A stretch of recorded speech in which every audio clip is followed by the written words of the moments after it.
Nous le savons depuis des lustres, l'éducation nationale s'avance inéluctablement vers le gouffre.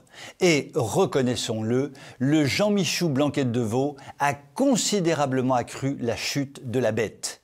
Il en résulte que l'on sort souvent gaillardement de ses études primaires en sachant difficilement lire et compter, que l'on sort souvent gaillardement de ses études secondaires en ayant du mal à ne pas faire 40 000 fautes d'orthographe en 2 phrases, et que l'on sort gaillardement de ses études supérieures en étant souvent obligé de suivre des cours de remise à niveau en français, cours de remise à niveau organisés par les entreprises privées d'ailleurs.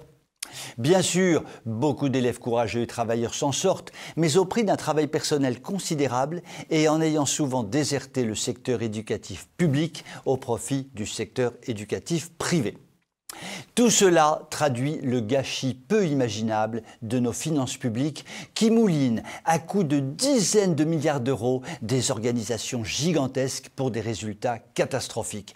Car enfin, le budget total comprenant la totalité des coûts de formation des Français s'élève tout de même à 130 milliards d'euros environ. Un budget inouï, le premier budget de l'État, des sommes gigantesques consacrées à l'éducation de nos chères têtes blondes, ou moins blondes d'ailleurs. Pour éduquer ou déséduquer nos chères têtes blondes, ou moins blondes d'ailleurs, un effectif inouï d'environ 1 300 000 personnes. 130 milliards d'euros.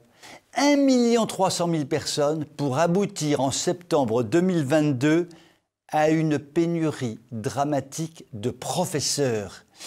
Est-ce un cauchemar? Est-ce un mauvais rêve? Je me pince la cuisse gauche, puis le mollet droit, et je constate que non, ça n'est pas un cauchemar, ni un mauvais rêve, mais le résultat de dizaines d'années de politique dramatique en termes de déséducation nationale. Une petite satisfaction tout de même. Dans tous les classements internationaux jugeant les éducations nationales des pays les plus développés, nous dégringolons bien sûr à toute allure, mais nous ne sommes pas encore arrivés au dernier rang. Alléluia, merci mon Dieu, Allah Akbar.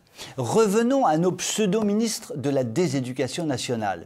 Avec Belkacem, nous savions qu'elle était tellement désastreuse qu'au moins il n'y avait pas de surprise quant à la nullité de ses décisions. Avec le nouveau ministre actuel, nous savons qu'il est tellement désastreux et idéologue qu'au moins nous n'aurons aucune surprise quant à la nullité de ses décisions. En revanche, Jean Michou Blanquette de Veau avait l'apparence du garçon intelligent, avait l'odeur du garçon intelligent. Il a donc trompé les Français alors qu'il était aussi nul que destructeur. Moralité, la déséducation nationale dont l'écroulement est voulu par nos pseudo-élites va continuer de s'écrouler gentiment jusqu'à ce que les parents se révoltent. Puisse cette révolte poindre rapidement le bout de son nez.